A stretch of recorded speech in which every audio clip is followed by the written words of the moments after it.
नमस्कार, खबर उत्तराखंड देख रहे हैं आप और मैं हूं आपके साथ गौरव राजेंद्र। बुलेटिन की शुरुआत करते हैं। राष्ट्रीय खेल दिवस के मौके पर मुख्यमंत्री पुष्कर सिंह धामी ने उत्तराखंड में होने वाले 38वें राष्ट्रीय खेलों का उद्घाटन किया। कार्यक्रम में मुख्यमंत्री ने राष्ट्रीय और अंतर्राष्ट्रीय खिलाड़ियों को सम्मानित करने के साथ ही मुख्यमंत्री उद्यमान योजना के लाभार्थी युवा खिलाड़ियों को डीबीटी के माध्यम से छात्रवृत्ति भी स्थानांतरित की। और इस मौके पर मुख्यमंत्री देहरादून के महाराणा प्रताप स्पोर्ट्स कॉलेज में खेल की जो कक्षाएं चलाने प्रदेश के 2600 में से 10% खिलाड़ियों को विशेष प्रशिक्षण देने की भी घोषणा की है।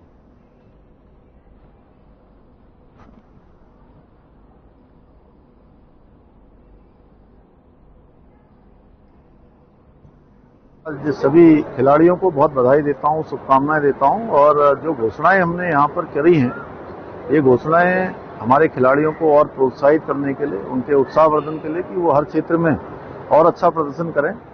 उत्तराखंड राज्य खेल के क्षेत्र में भी अपना एक मुकाम हासिल करे। हर क्षेत्र में हमारे खिलाड़ियों का प्रदर्शन अच्छा हो, उनकी सुविधाओं को बढ़ाने के लिए हम कृत संकल्पित हैं। इसी को ध्यान में रखते हुए हम नई खेल नीति लाए थे और नई खेल नीति में हमने खिलाड़ियों के प्रोत्साहन के लिए उनको खेलने के जाने के अवसर हों या अन्य प्रकार की सुविधाएं हैं, वो सभी सुविधाएं की हैं। मुख्यमंत्री उदयमान खिलाड़ी योजना के अंतर्गत भी उनके लिए हमने सहायता राशि का प्रावधान किया है। खेल कोटा फिर से प्रारंभ किया है, आउट ऑफ टर्म प्रारंभ किया है। जो राष्ट्रीय अंतर्राष्ट्रीय स्तर पर जो खिलाड़ी हमारे पदक प्राप्त कर रहे हैं, उनके प्रोत्साहन के लिए भी हमने धनराशि की व्यवस्था की है, सहायता राशि की व्यवस्था की है। आज काफी खुशी हो रही है कि पेरिस ओलंपिक से लौटने के बाद हमारा इतना अच्छा सम्मान समारोह रखा गया और हमें इतनी बड़ी प्रोत्साहन राशि दी गई। मुझे लगता है कि ये प्रोत्साहन राशि से हमारा ही नहीं बल्कि उत्तराखंड के सभी युवाओं को ये प्रेरित करेगा। वो भी इस चीज को देखेंगे तो शायद मुझे लगता है कि वो भी आगे आने वाले ओलंपिक के लिए तैयारी करेंगे और उत्तराखंड का नाम रोशन करेंगे। ओलंपिक एक बहुत बड़ा प्लेटफॉर्म है और वहाँ तक पहुँचने के लिए बहुत सारी मेहनत लगती है, बहुत सारी हर चीजों का सपोर्ट होना जरूरी है, ग्राउंड का होना जरूरी है। एक छोटे से गांव से इतनी ऊंचाई तक जाना एक बहुत बड़ी प्रेरणा के रूप में मैं इस चीज को देखूंगी और आने वाले भविष्य में उत्तराखंड से कई एथलीट ऐसे उभरेंगे कि वो ओलंपिक तक जाएंगे।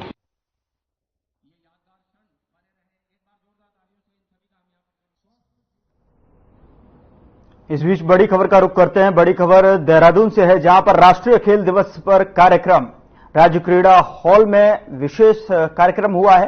तो इस वक्त की बड़ी खबर आप तक पहुंचा रहे हैं देहरादून से, जहां पर राष्ट्रीय खेल दिवस पर कार्यक्रम आयोजित किया गया है। राष्ट्रीय खेल दिवस कार्यक्रम का आयोजन हुआ है राज्य क्रीड़ा हॉल में, ये विशेष कार्यक्रम हुआ है। बड़ी खबर इस वक्त की, राज्य क्रीड़ा हॉल में ये विशेष कार्यक्रम हुआ है जहां पर सीएम धामी ने शिरकत की है। सीएम ने राज्य के खिलाड़ियों को सम्मानित किया है। डायरेक्टर खेल जितेंद्र कुमार सोनकर भी यहां मौजूद रहे। इस वक्त की बड़ी खबर देहरादून से आप तक पहुंचा रहे हैं। राष्ट्रीय खेल दिवस पर कार्यक्रम, जिसमें कि सीएम धामी ने भी कार्यक्रम में शिरकत की है। सीएम ने राज्य के खिलाड़ियों को सम्मानित किया और साथ ही डायरेक्टर खेल जितेंद्र कुमार सोनकर भी इसमें शामिल रहे। बड़ी खबर देहरादून से देख रहे हैं आप, जहां पर राष्ट्रीय खेल दिवस पर कार्यक्रम आयोजित किया गया। राज्य क्रीड़ा हॉल में यह विशेष कार्यक्रम रखा गया जिसमें कि सीएम धामी ने भी शिरकत की।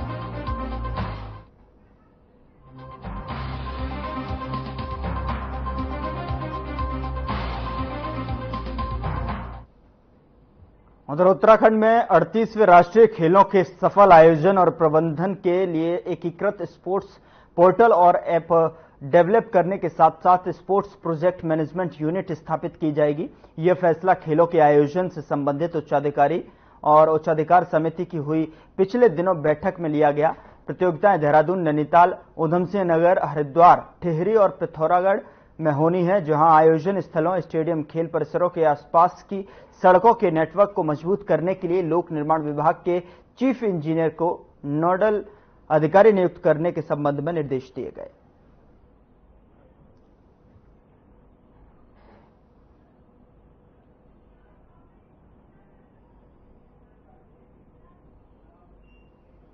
उधर दिल्ली के बुराड़ी में केदारनाथ मंदिर निर्माण पर रोक लग चुकी है। केदारनाथ धाम नाम से बनाए गए ट्रस्ट की ओर से खुद एक इसका ऐलान किया गया है। आपको बता दें कि बद्रीनाथ केदारनाथ मंदिर समिति के अध्यक्ष अजेंद्र अजय ने इसे सरकार के कड़े रुख का नतीजा बताया है। अजेंद्र अजय ने कहा है कि उत्तराखंड के लोगों की आपत्ति के बाद धामी सरकार ने कड़े कदम उठाए। साथ ही उत्तराखंड के 4 धाम और बड़े मंदिरों के नाम पर कहीं भी मंदिर निर्माण न करने के लिए कानून बनाने की चर्चा हुई है। इस मुद्दे पर कैबिनेट में भी सहमति बन चुकी है।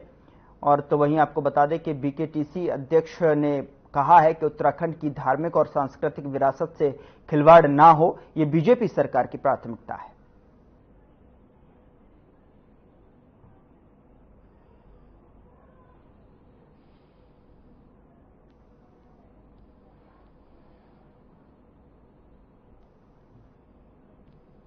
देखिए, आप जानते हैं कि जो दिल्ली में कोई केदारनाथ धाम ट्रस्ट नाम से जो लोग एक मंदिर का निर्माण कर रहे थे और उन्होंने इसके लिए भूमि पूजन भी कर दिया था, लेकिन जैसा कि जो प्रदेश की जनता है, उन्होंने जो केदारनाथ ज्योतिर्लिंग के नाम पे धाम की स्थापना का जब विरोध किया, तो प्रदेश सरकार ने और माननीय मुख्यमंत्री जी ने त्वरित उस पर निर्णय लिया और प्रदेश कैबिनेट में भी इस बात को लेकर के कानून बनाने के लिए लेकर के विचार किया गया और कि इस प्रकार से कोई जो हमारे प्रतिष्ठित धाम हैं उनके नामों का दुरुपयोग न करे, उनके किसी प्रकार से उनके नाम पर चंदा वसूली न करे। इसके लिए प्रदेश सरकार कानूनी प्रावधान तो तलाश रही है और बद्रीनाथ केदारनाथ मंदिर समिति भी इस दिशा में प्रयासरत है।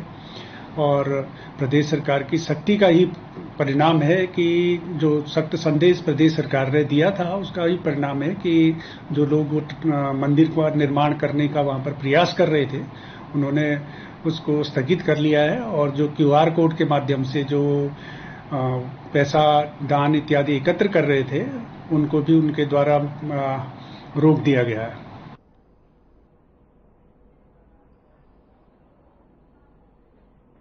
अब खबर हल्द्वानी से है। बनभूलपुरा हिंसा मामले से जुड़ी हुई है। बता दें कि मामले में हाईकोर्ट ने बनभूलपुरा हिंसा में 50 आरोपियों को एक साथ जमानत दे दी है और बड़ी बात यह है कि इसकी वजह पुलिस की लापरवाही बताई जा रही।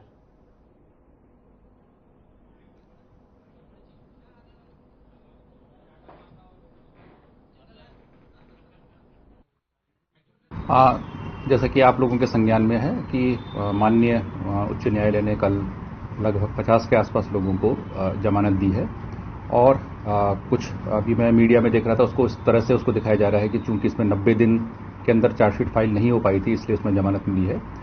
इसमें तथ्य ये है कि 90 दिन का जो टाइम लिमिट है वो सामान्य केसेस के मामले में होती है, लेकिन जिन मामलों में UAPA लगता है उसमें ये एक्सटेंडेबल टू 180 डेज होती है।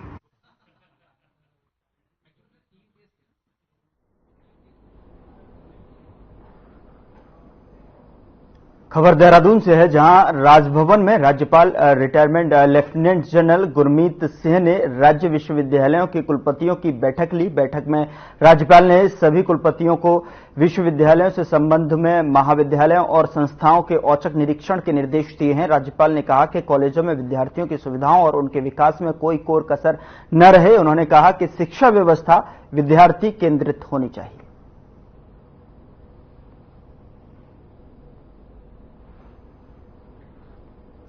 विकास में कोई भी कोर कसर नहीं रहनी चाहिए, ये बैठक में जो है कहा है। विद्यालय को जो है कुलपतियों की ये बैठक हुई है, जिसमें कि विश्वविद्यालय के कुलपतियों ने हिस्सा लिया और साथ ही साथ इसमें कहा गया है कि जो शिक्षा है वो विद्यार्थी केंद्रित होनी चाहिए।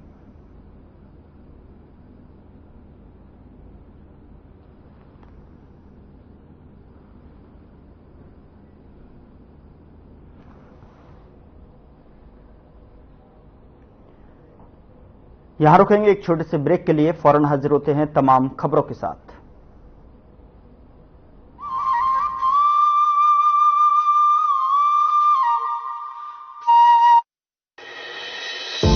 केंद्र सरकार की PM सूर्य घर मुफ्त बिजली योजना का उत्तराखंड सरकार कर रही है सफल संचालन।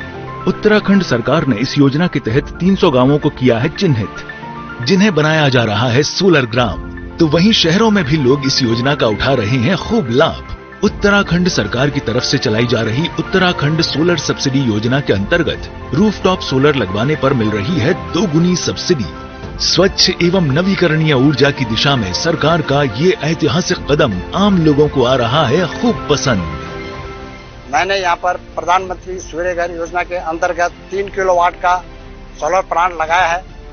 मेरे को इस पर केंद्र सरकार और राज्य सरकार दोनों तरफ से सब्सिडी मिली है। जब से मैंने ये प्लांट लगाया तब से मेरा बिजली का बिल शून्य हो गया है और ग्रिड को कुछ यूनिट मेरी जो है यहाँ से एक्सपोर्ट भी हो रही है। सरकार द्वारा इस योजना के तहत 1 किलोवाट क्षमता वाले सिस्टम के लिए लागत का 50% और 2 किलोवाट के लिए 65% तथा 3 किलोवाट के लिए केंद्र से 85,800 और राज्य सरकार से 51,000 रुपए की दी जा रही है सब्सिडी।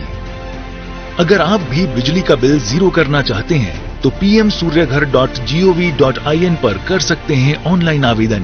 इस योजना की खासियत ये है कि उपभोक्ता अपने घर की छत पर ही सोलर पैनल सिस्टम स्थापित करके बिजली उत्पन्न कर सकते हैं। अगर उत्पन्न बिजली घरेलू खपत से अधिक है तो उसे सरकार द्वारा निर्धारित दर पर खरीदा जाएगा। उत्तराखंड सरकार का अगले 3 वर्षों में सौर ऊर्जा प्लांटों के जरिए 2500 मेगावाट बिजली उत्पन्न करने का है लक्ष्य।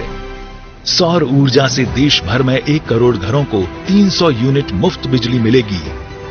आत्मनिर्भर भारत के संकल्प को पूरा करता उत्तराखंड ऊर्जा प्रदेश की राह में तेजी से आगे बढ़ रहा है उत्तराखंड। Hey mom. Hey.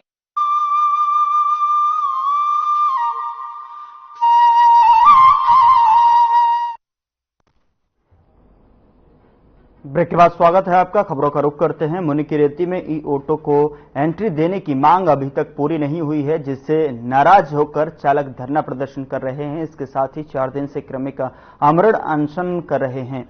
इतना ही नहीं, भारी बारिश भी चालकों के क्रमिक आमरण अनशन को हिला नहीं पा रही है। वहीं प्रशासन धरना प्रदर्शन और अनशन पर अपनी नाराजगी जो है बनाए हुए हैं, लेकिन कोई भी अधिकारी अभी तक आंदोलन कर रहे चालकों से बात करने नहीं पहुंचा है। इसलिए चालकों ने प्रशासन की बुद्धि शुद्धि के लिए यज्ञ का आयोजन भी किया है। वहीं चालकों ने यज्ञ में आहुतियां डालकर भगवान से प्रशासन के सद्बुद्धि देने की प्रार्थना की है।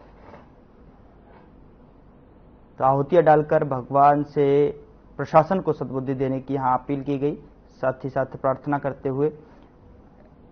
खबर ऋषिकेश से देख रहे हैं, जहां पर जो है हवन यज्ञ भी किया गया है। भारी बारिश में लगातार डटे हुए ये चालक प्रशासन की शुद्धि के लिए हवन यज्ञ में आहुतियां डाली गई।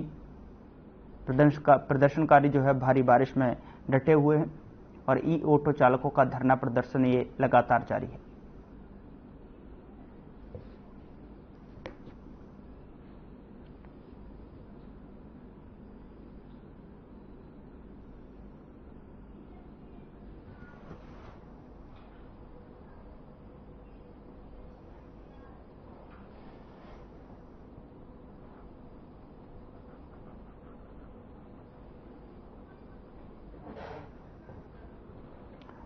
प्रशासन की शुद्धि के लिए जो है यज्ञ किया गया, जिसमें ये ऑटो चालकों का प्रदर्शन और प्रदर्शन के बीच में ये हवन यज्ञ में आहुति डालते हुए प्रदर्शनकारी।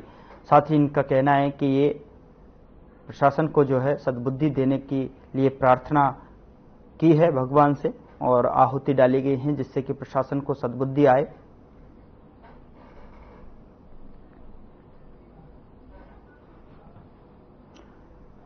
अगली खबर का रुख करते हैं। उत्तराखंड में देहरादून क्षेत्रीय पासपोर्ट कार्यालय सेवा केंद्र समेत प्रदेश में 6 पोस्ट ऑफिस पासपोर्ट सेवा केंद्रों में 30 अगस्त को पासपोर्ट से जुड़े काम नहीं होंगे। पासपोर्ट सेवा प्रोजेक्ट का डाटाबेस अपडेट होने के कारण क्षेत्रीय पासपोर्ट कार्यालय देहरादून की ओर से इन दिनों अपॉइंटमेंट की तारीख में आगे बढ़ा दी गई है। क्षेत्रीय पासपोर्ट अधिकारी विजय शंकर पांडे ने बताया कि देशभर के सभी पासपोर्ट सेवा केंद्रों में डाटाबेस अपडेट हो रहा है। इसके चलते देहरादून समेत अल्मोड़ा, काठगोदाम, नैनीताल, रुद्रपुर और रुड़की और श्रीनगर केंद्र में 30 अगस्त को सेवाएं बंद रहेंगी।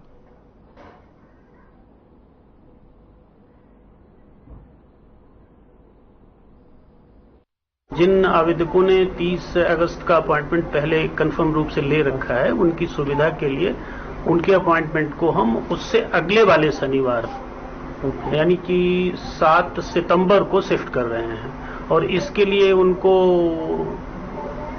SMS से सूचित भी किया जाएगा। और पासपोर्ट सेवा केंद्र देहरादून, जहां तक क्षेत्रीय पासपोर्ट कार्यालय देहरादून का सवाल है, हमारे पास एक सेवा केंद्र है। तो 30 के जितने सारे अपॉइंटमेंट हैं वो अगले वाले सैटरडे अर्थात 7 सितंबर को होंगे। और जो हमारे 6 और पोस्ट ऑफिस पासपोर्ट सेवा केंद्र हैं,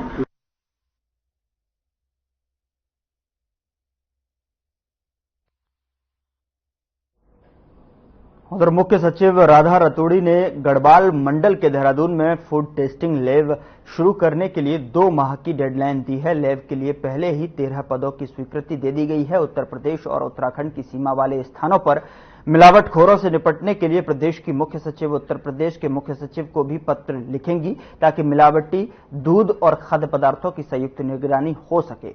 इस संबंध में उत्तराखंड के जिलाधिकारियों को भी पत्र भेजा जाएगा।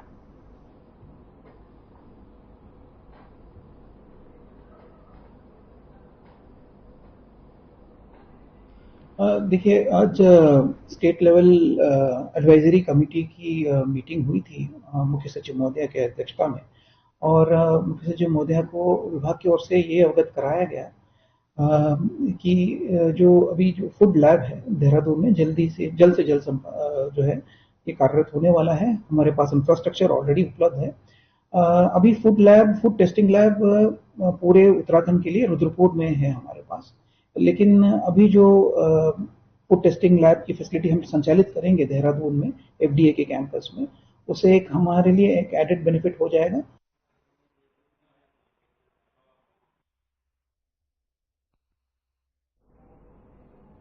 उधर 31 जुलाई को रुद्रप्रयाग जनपद में हुई अतिवृष्टि के बाद उत्तराखंड प्रशासन तेज गति से केदारनाथ यात्रा मार्गों को सुचारू करने में जुटा हुआ है। बद्रीनाथ केदारनाथ मंदिर समिति के अध्यक्ष अजय ने बताया कि पिछले दिनों हुई अतिवृष्टि से केदारनाथ पैदल और मोटर मार्ग काफी क्षतिग्रस्त हो गया था, लेकिन अब केदारनाथ यात्रा मार्गों के अधिकांश रास्तों को दुरुस्त कर लिया गया है और अब केदारनाथ पैदल यात्रा गतिमान है। साथ ही घोड़े खच्चरों की आवाजाही शुरू हो गई है। जो यात्री यात्रा पर जाना चाह सकते हैं। और BKTC अध्यक्ष का कहना था कि वर्तमान में मानसून के कारण श्रद्धालुओं की संख्या में कमी आती है, लेकिन 15 सितंबर के बाद से यात्रा पुनः सुचारू हो जाएगी और इसके लिए प्रदेश सरकार और मंदिर समिति की ओर से सभी तैयारियां पूरी कर ली गई हैं।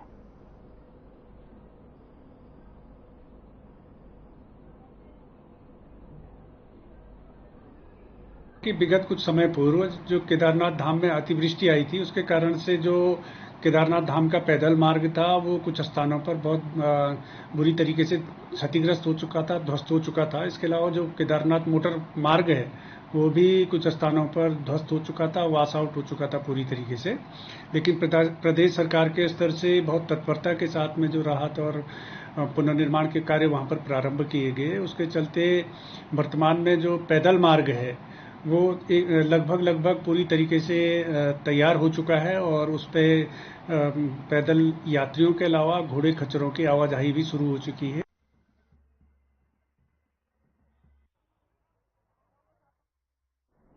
उधर पौड़ी में जिला वरिष्ठ पुलिस अधीक्षक लोकेश्वर सिंह ने पौड़ी के क्षेत्राधिकारियों और थाना प्रभारियों के साथ वीडियो कॉन्फ्रेंसिंग के माध्यम से बैठक की, जिसमें सभी थाना प्रभारियों को नए कानूनों के प्रावधानों के मुताबिक अभियोग दर्ज करने के निर्देश दिए गए हैं। साथ ही आपको बता दें कि SSP ने मीटिंग में कहा कि 7 वर्षों से अधिक की सजा वाले अपराधों में FSL टीम के घटनास्थल का निरीक्षण और साक्ष्य संकलन के लिए अवश्य बुलाया जाए, जिसके साथ ही FIR की समीक्षा के लिए प्रत्येक थाने में एक अलग रजिस्टर बनाया जाए, जिससे और ये FIR से संबंधित पूरी जानकारी का विवरण उसमें अंकित होना चाहिए।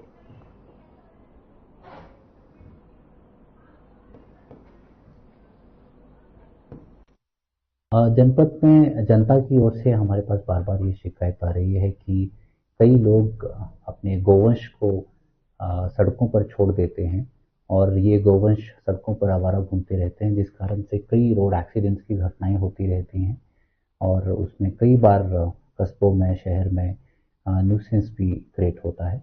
तो इसका संज्ञान लेते हुए हम लोग बार बार सभी जनता से अनुरोध कर रहे हैं कि कृपया आप अपने गोवंश को कभी सड़कों पर आवारा ना छोड़ें।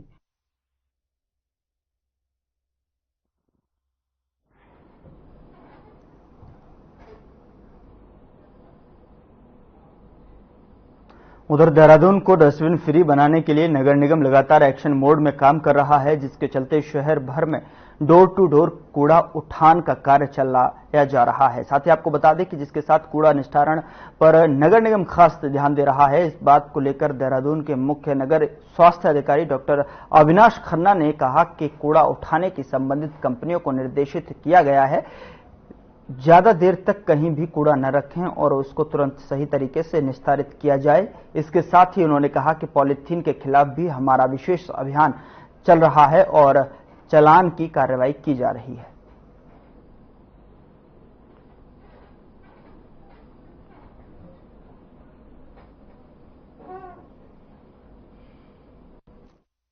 देखिए, ये जो कूड़े का निस्तारण है, इसको प्रॉपरली किया जा सके, इसके लिए हम सभी लोग प्रयासरत हैं। संबंधित कंपनियों को भी आदेशित किया गया है कि कोई भी जो है कचरा जो है ज्यादा देर तक जो है कहीं पे भी निस्तारित ना रहे, उसको तुरंत जो है सही तरीके से निस्तारित किया जा सके।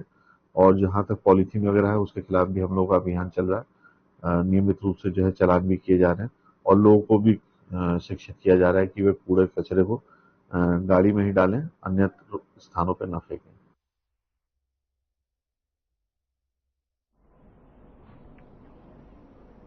उधर ऋषिकेश में रेलवे रोड पर कुबेर ट्रेडर्स का संचालक जो है प्रतिबंधित पॉलीथीन की बिक्री करता हुआ पकड़ा गया है। नगर निगम की टीम ने दुकान से 50 किलो पॉलीथीन बरामद कर जब्त की हैं।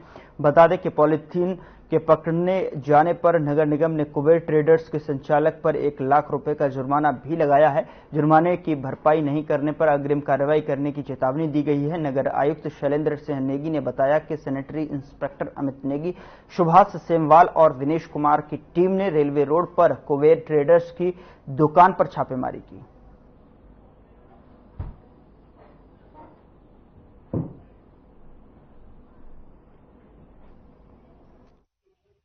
सिंगल यूज प्लास्टिक और जो पॉलीथीन है वो प्रतिबंधित है और इसका व्यापक प्रचार प्रसार हमारे द्वारा किया जा रहा है।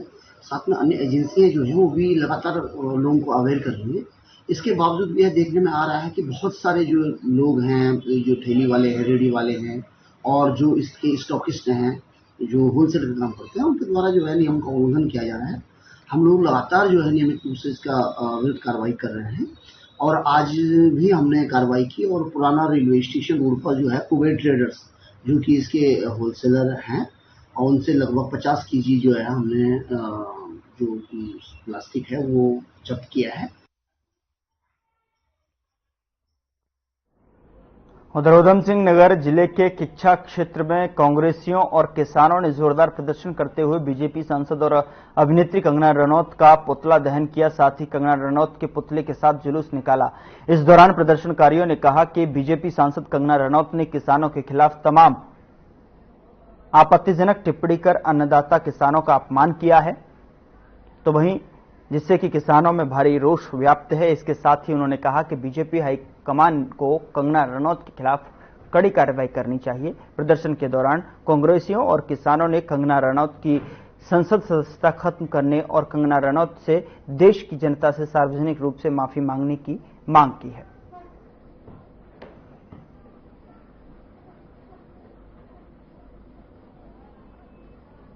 देखिए, 2 दिन पहले कंगना रावत सांसद जो है, इनका बयान आया था किसान आंदोलन में किसानों ने रेप किए और मर्डर किए, जो कि एक बहुत गलत बयान है। ये हाईकमान को सोचना चाहिए। इतने बड़े सांसद होते हुए इनको इस सीट पे आते हुए ऐसे बयान देने चाहिए। किसान हम भी हैं भाई, हम भी नेता हैं, किसान भी हैं, लेकिन ऐसे बयान तो इन लोगों को नहीं देना चाहिए। आप नेता बन गए तो आप खुदा बन गए क्या? मेरा हाईकमान से ये इसी उसमें आज सांसद इनका कंगना रनौत का पुतला फूका गया और मेरी साथ साथ हाईकमान से ये वो है रिक्वेस्ट है कि ऐसे आदमियों के मुंह पे लगाम लगानी चाहिए, ऐसे बयान नहीं देने चाहिए। भाजपा के सांसद जो आज अपने ही चादर में नहीं है, अपने चादर के बाहर पैर पसार रहे हैं।